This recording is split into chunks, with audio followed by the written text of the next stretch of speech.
पिताजी जा रहे, दादाजी जा रहे, लेकिन कोई कुछ नहीं कर पाता है। इस संसार में एक्चुअल में प्रेम नाम की चीज है नहीं। इस संसार में केवल काम है। प्रेम तो केवल भगवान के पास है, यहाँ पे उसका प्रतिबिंब है, केवल काम है यहाँ पे। इस संसार में केवल लोग मैं, सबसे पहले मैं, बाद में मेरा, मैं और मेरा में फंसे हुए लोग। जब तक ये मैं की भावना होगी, मैं कुछ हूँ, मैं घर को चलाता हूँ, मैं कमाता हूँ, मेरे वजह से सब कुछ ठीक हो रहा है, जब तक मैं चलेगा तब तक वो व्यक्ति कभी भी सुखी नहीं हो सकता। मैं बताते ना अनेक प्रकार के इंश्योरेंस लेते हैं। अब यहाँ पे अमरता का वरदान तो ब्रह्मा जी नहीं दे पाए, उन्होंने कहा कि कुछ और मांगो, जिसने दिमाग लगाया। जैसे हम भौतिक संसार में जीने के लिए अनेक प्रकार के दिमाग लगाते हैं कि हमारे जीवन में कुछ घटना न घटे, कुछ मृत्यु नहीं आने के अंदर मृत्यु तो आ ही जाता है। हम कितना भी दिमाग लगा ले संसार में बचने के लिए, मृत्यु को विजय कोई नहीं प्राप्त कर सकता, मृत्यु तो होने वाली है। इसलिए ब्रह्मा जी ने जब कहा कि अमरता का वर्णन नहीं दे सकता क्योंकि मैं खुद अमर नहीं हूँ, इसलिए तुम कुछ और मांगो। तो इसने दिमाग लगा के बोला कि ठीक है ब्रह्मा जी, एक काम करो, मैं घर के भीतर नहीं मरूं। ब्रह्मा जी ने बोला ओके, कोई बात नहीं मरेगा। बोला घर के बाहर नहीं मरो, नहीं मरेगा।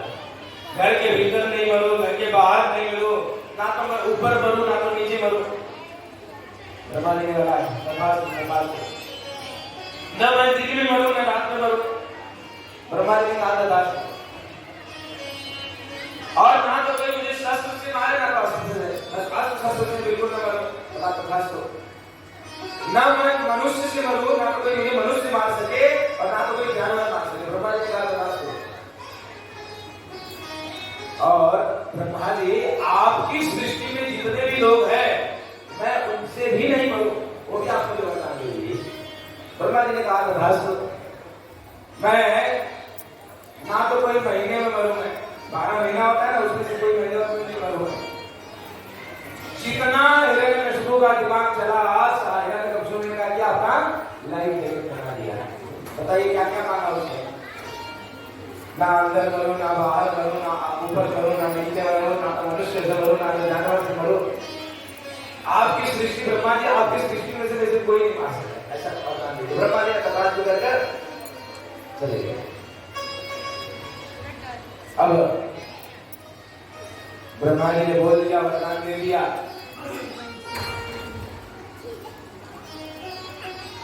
अभी हिरण्यकशिपु मरेगा कैसे?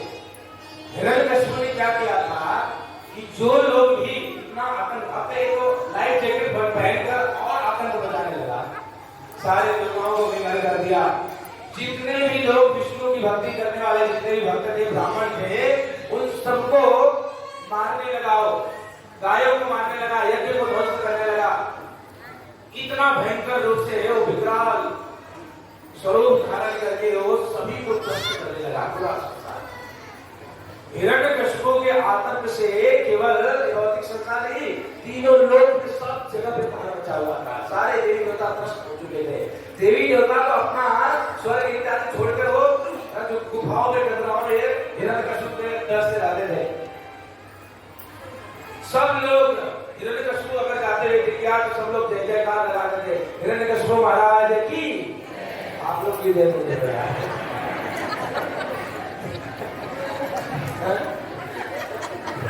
सब लोग ये आदत था। सोचो हिरण्यकशिपु का आदत था कि देवी देवता भी उसके घर में पहुंचा कराते थे, नारद मुनि भी जाकर उसकी जय जयकार लगाते थे। सब लोग त्रस्त हो चुके थे।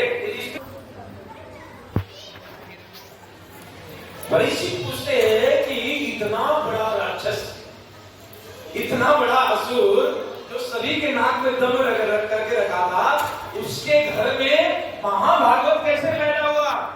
जनरली देखा जाता है कि असुर के घर में असुर पैदा होता है, एक पॉलिटिशियन के घर में पॉलिटिक्स ही पैदा होता है। एक इंजीनियर के घर तो चाहता है जो जैसा होता है उसको अनुसार अपना हमारा बिजनेस करे, हमारा परंपरा आगे बढ़ाए। सुखदेव गोस्वामी इतना बड़ा असुर था, उसके घर में इतना बड़ा भक्त, विपरीत कैसे ये बात को, इस कथा को मुझे कृपया करके श्रवण कराइए।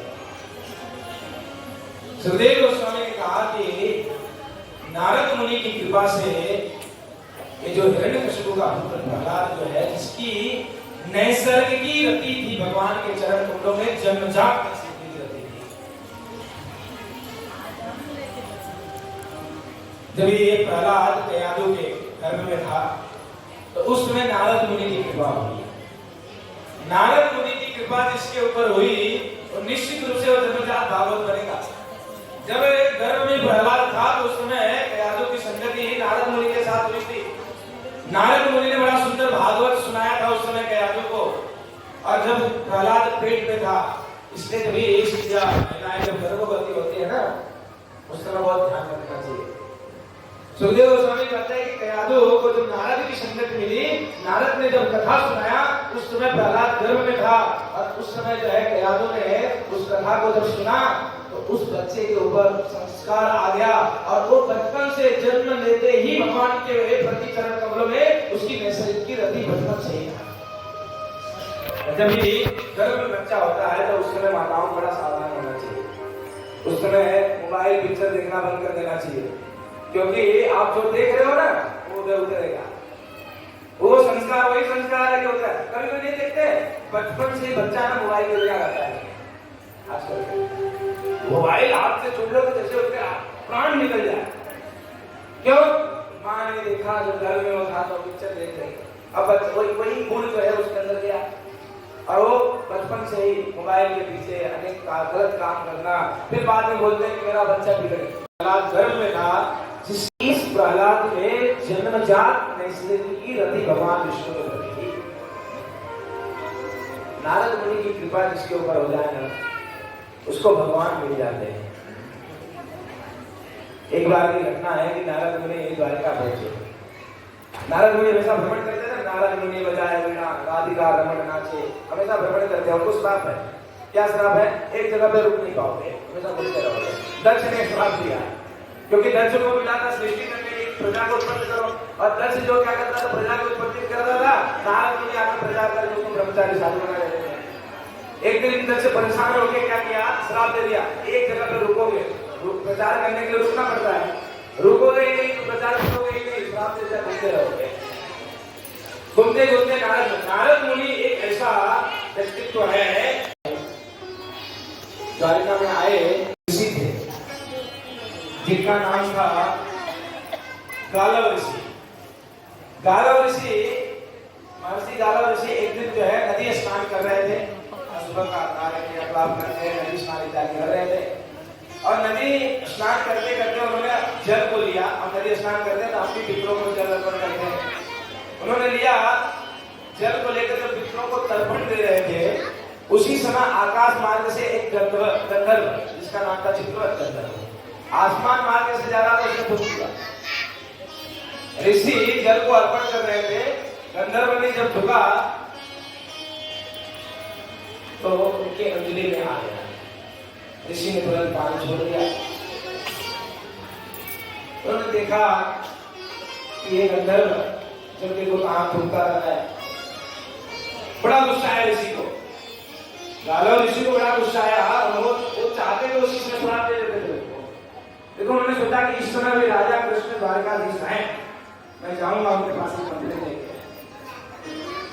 इस प्रकार का किया है, मैं कंप्लेन लेके जाऊंगा और उनसे बोलूंगा कि उसको करने दो। ऋषि बड़े क्रोध में थे। ऋषि बड़े क्रोध में थे और उस समय जो है जब गए द्वारकाधीश के पास, कृष्ण के पास जाकर उन्होंने दृष्टांत सुनाया कि जी मैं जल अर्पण कर रहा था, पितरों को तर्पण कर रहा था, सुबह का क्रियाकलाप करके उस समय एक गंधर्व जो है ऊपर से ठोका और मेरा जो है एक पूजा का मार्ग भंग हो गया। अभी कलयुग का शुरुआत नहीं हुआ है, कलयुग के लक्षण अभी दिख रहे, आप कुछ करिए।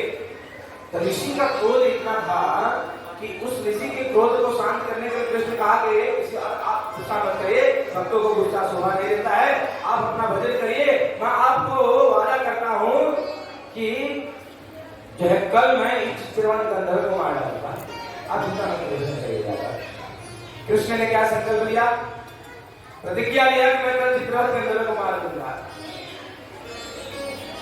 अब क्या हुआ, नारद मुनि ने ये सब घटना सुन लिया।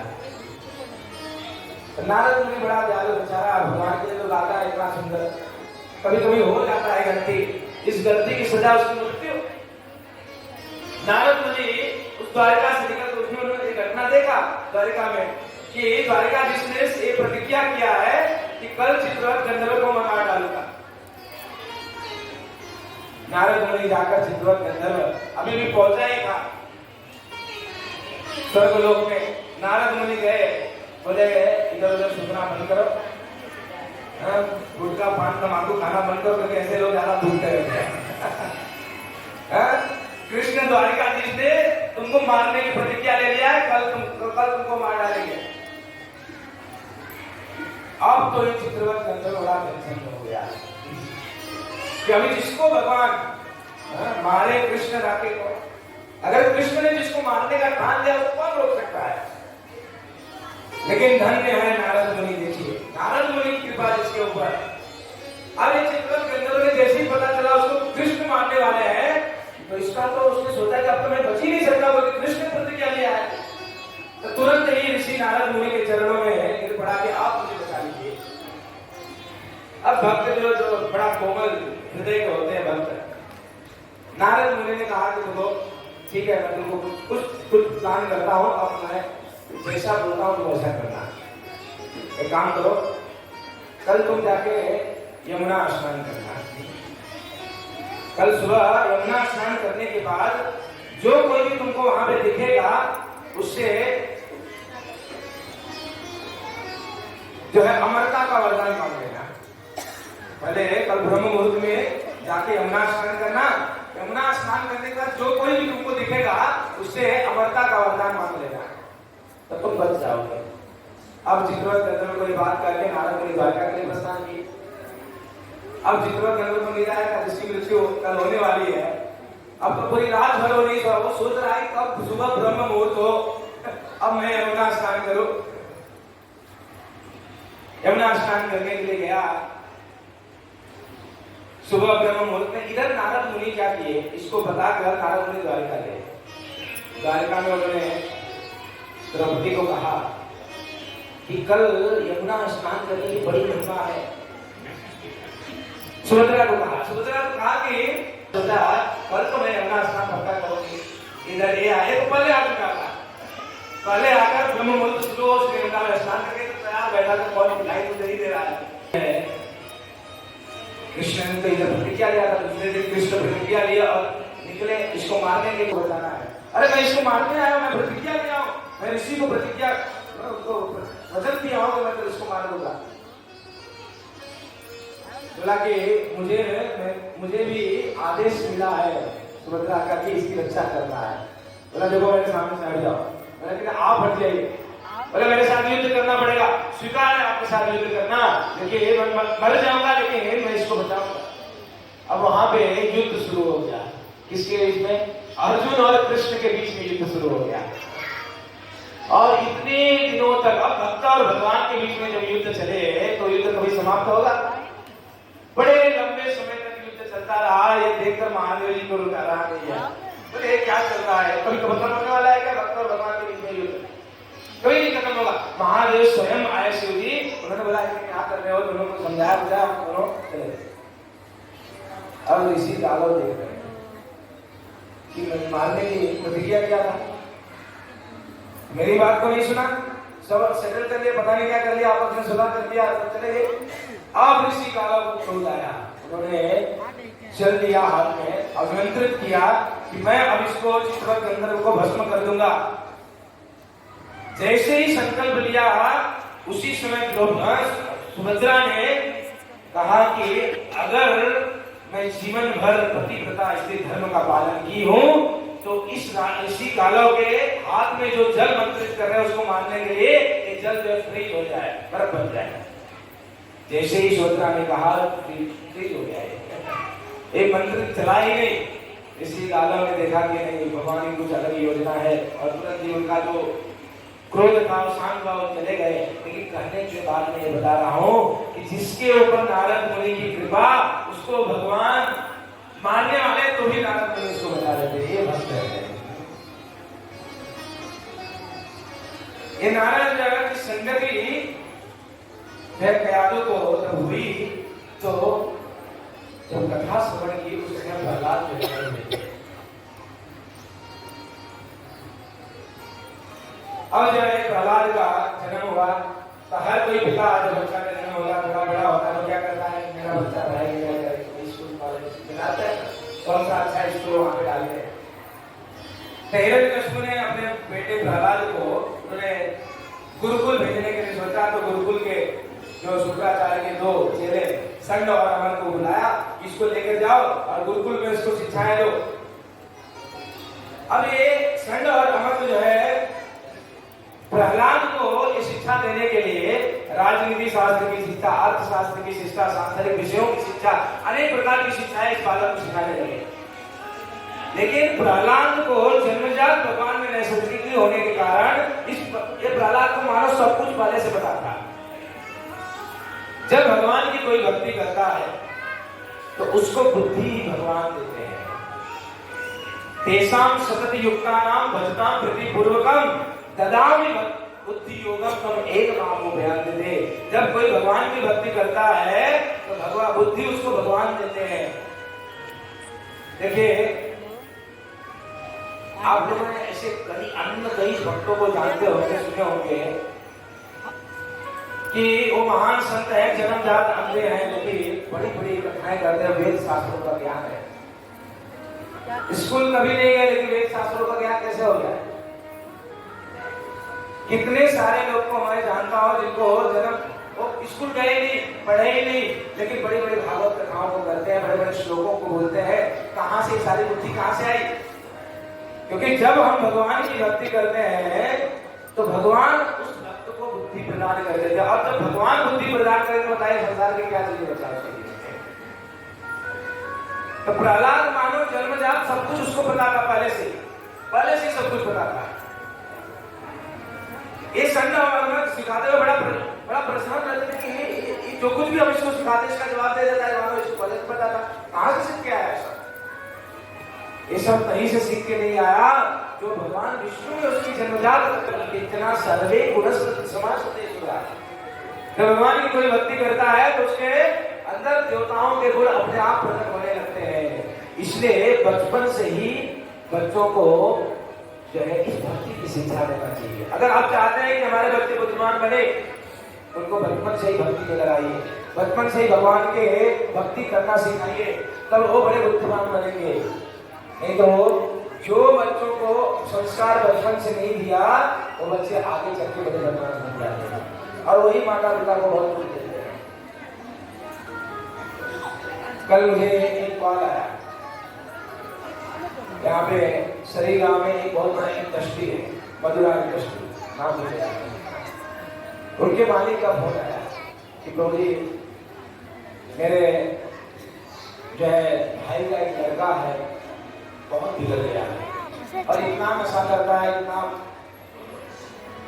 इतना पैसों को उड़ाता है, इतना नशा करता है, पागल कैसे हो गया? कुछ करिए, कुछ बताइए क्या कर सके। ये कब हुआ? बड़े मालिक इंडस्ट्री के पैसा भरा है। प्रहलाद ने अपने पिता ने सत्साधु मन्ये असुरवद यदेना सदा समुद्रे नदीयां सदग्राम हित्वात्मपातं गृहमन्धकूपं वनं गतो हरिमाश्रयेत। प्रहलाद ने उसके पिता हिरण्यकशिपु पूछ रहे बेटा बेटा क्या सीखा गुरुकुल में? तो उस समय प्रहलाद कह रहा है कि तत्साधु मन्ये असुरवर यदेनाम, हे असुरों में श्रेष्ठ राजा। प्रहलाद कहा पिताजी नहीं बोला, क्या बोला? हे असुरों में श्रेष्ठ राजा। एक भौतिक संसार में व्यक्ति गृहमंडकूपम हित्वात्मपातं, एक गृह के अंधकूप में फंसा हुआ है। अब आपका वो समय आ गया कि आप जो है वानप्रस्थ लीजिए और वन को गमन करिए और हरि का आश्रय ग्रहण करिए जाकर। ये संसार जो है अंधकूप के समान है और उसमें भी एक गृहस्थी जो है पूरा अंधकूप। इस गृहस्थी में अगर भक्ति नहीं हो, भगवान के प्रति प्रेम नहीं हो, भजन नहीं हो, तो पूरा का पूरा अंधकूप समान है। अंधकूप मतलब समझते हो? एक व्यक्ति जंगल के रास्ते जा रहा है, जंगल में एक कुआं, अक्सर जंगल का जो कुआं होता है वो घास से भर के ढक जाता है। एक व्यक्ति उस जंगल से जा रहा है और जाते जाते उसने अभी रास्ता साफ नहीं था और वो कुआं था लेकिन ढका हुआ था, उसको पता नहीं चला। ये अंधकूप का वर्णन बड़ा महत्वपूर्ण बात है, ध्यान से सुनिएगा इसको। व्यक्ति जब जा रहा था चलते चलते अचानक वो गिर पड़ा, उसको पता नहीं चला कुआं है वहां पे। तो जैसे ही गिरा हो तो तुरंत जब कोई गिरता है क्या करता है? अपने आप को बचाने पकड़ने का कुछ प्रयास करता है। तुरंत ही उसने जो हाथ में मिला, एक पेड़ का डाली हाथ में मिला, पकड़ के लग दिया। अब व्यक्ति उस डाली को पकड़ के लटका हुआ है। अब हो क्या रहा है देखिए, नीचे अगर वो गिरेगा नीचे अनेक प्रकार के काल रूप में सर्प बैठे हुए हैं जो उसको डसने के लिए। ये व्यक्ति लटका हुआ है और नीचे उसका काल मृत्यु इंतजार कर रहा है, उसका नीचे कान रूप में बहुत सारे सर्प बैठे हुए हैं।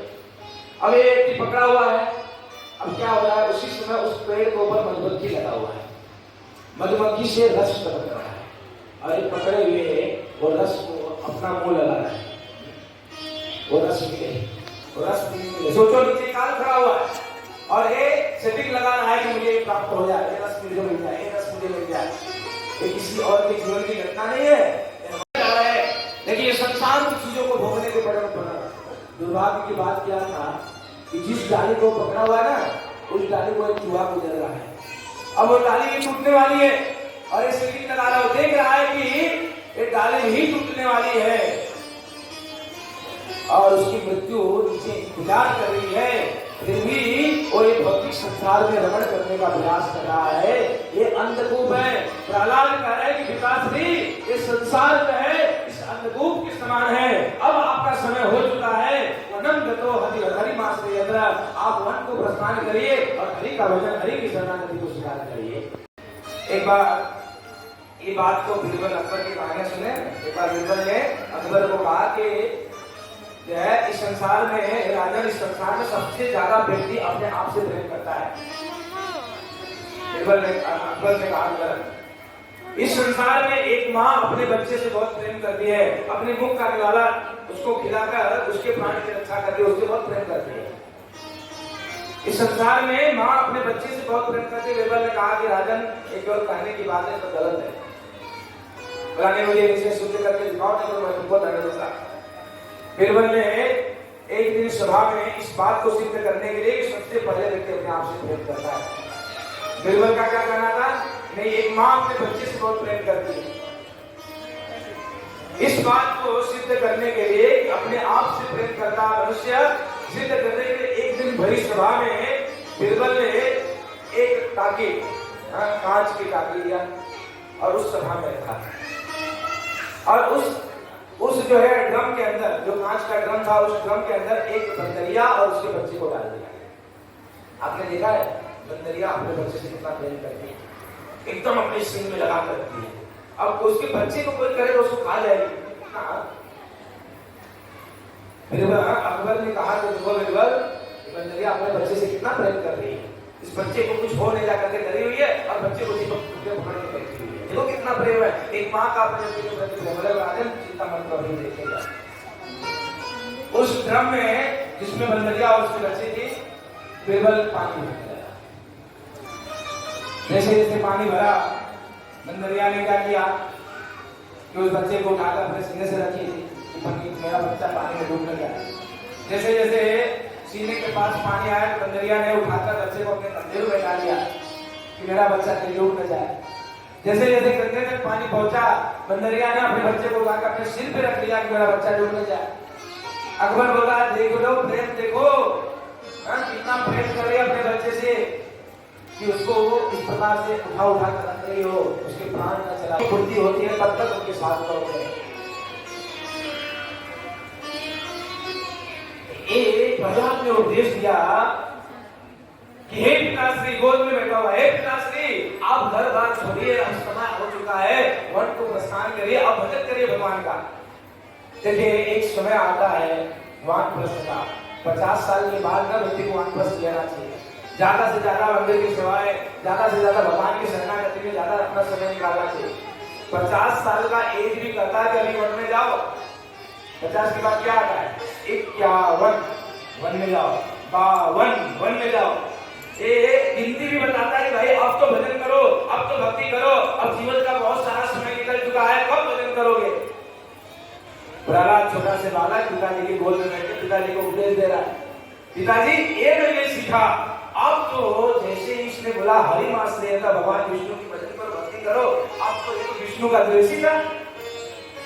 तुरंत इसको क्रोध आया और क्रोध में वो संडवड़ को देखने लगा, तुमने इसको क्या शिक्षा दिया है।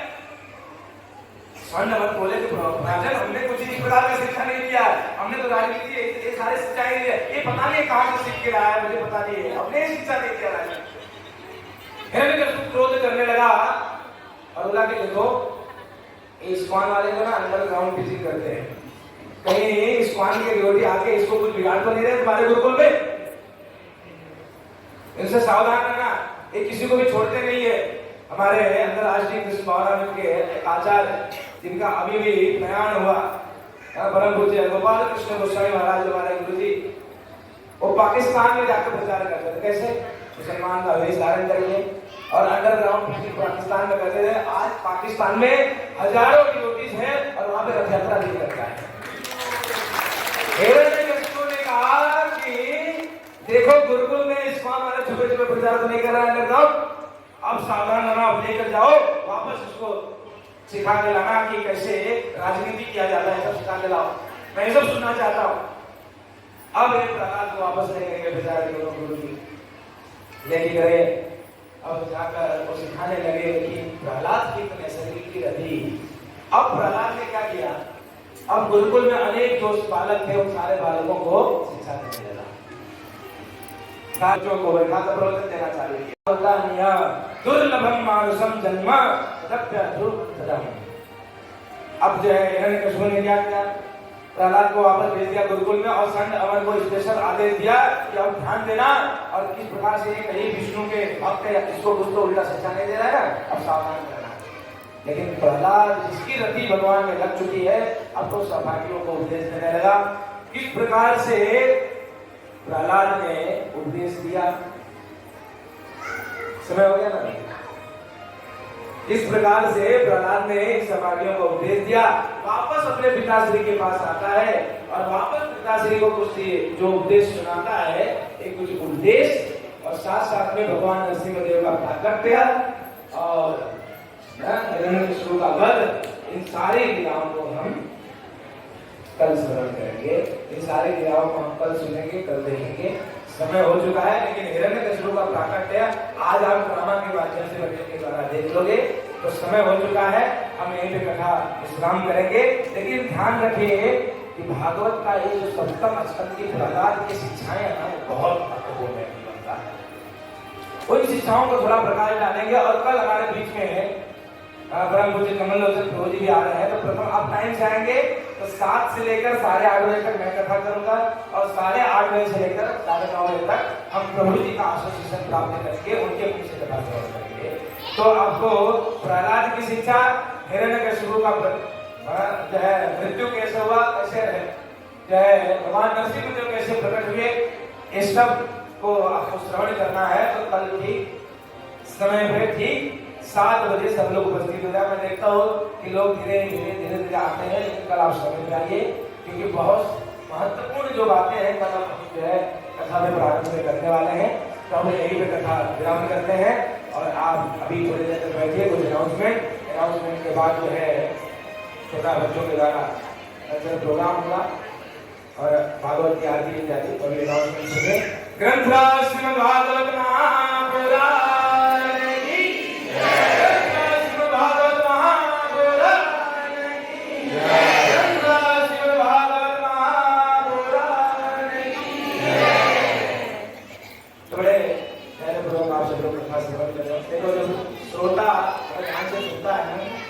तो ये आत्मा से निकल के बाहर आता है बहुत सारी चीजें, तो आत्मा का आदान प्रदान हो रहा है।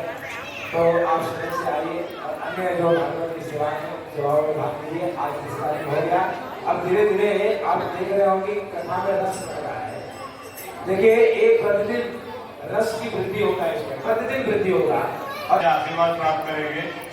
इनमें है बीएसपी विश्व हिंदू परिषद के प्रेसिडेंट हैं श्री इंदर पांडे जी और उनकी पूरी टीम।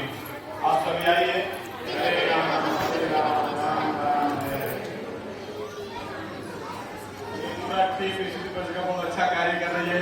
बड़ी खुशी की बात है कि हिंदुत्व को लेकर इतना जागरूकता फैला रहे हैं, बहुत अच्छी बात है।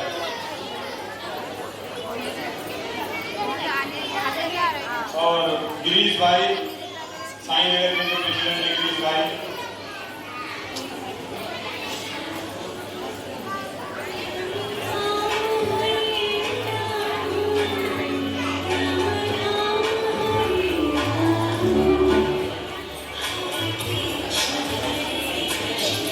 और वैजयंती पांडे जो सोशल एक्टिविस्ट हैं, वैजयंती पांडे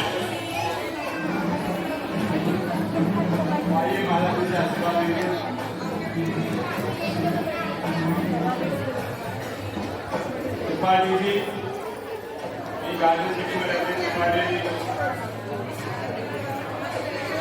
श्रीकांत जी,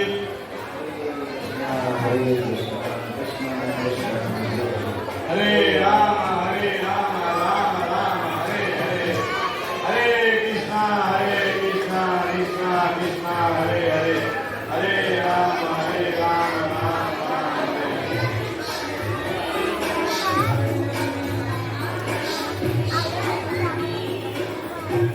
मनोज मिश्रा जी प्रमुख स्नेह से, जतिन भाई प्रमुख अर्पण से जतिन भाई,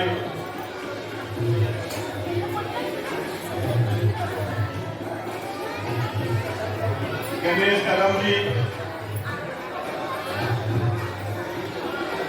तुषार भाई HPM admin Hindu business network, Tushar भाई,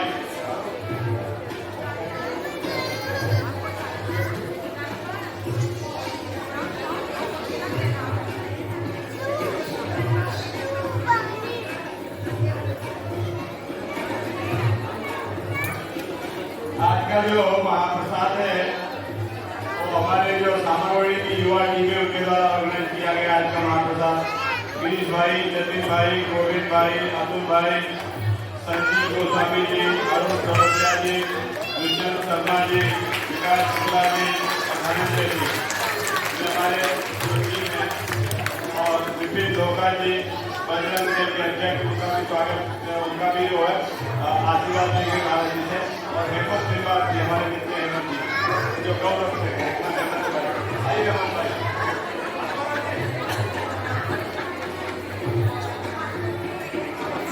आइए आशीर्वाद लीजिए महाराज जी का।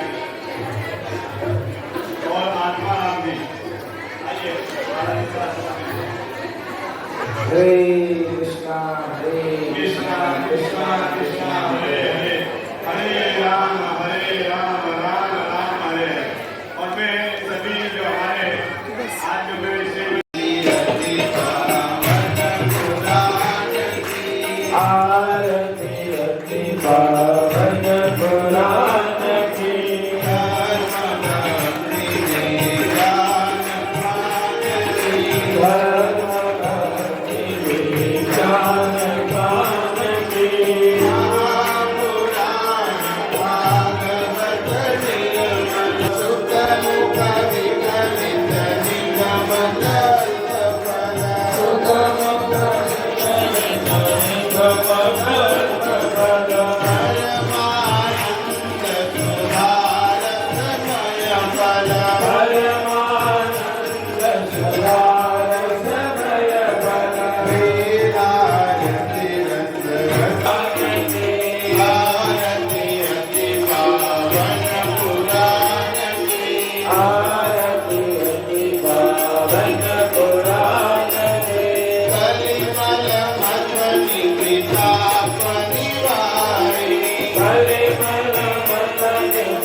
गुलाब तेरे बनवारी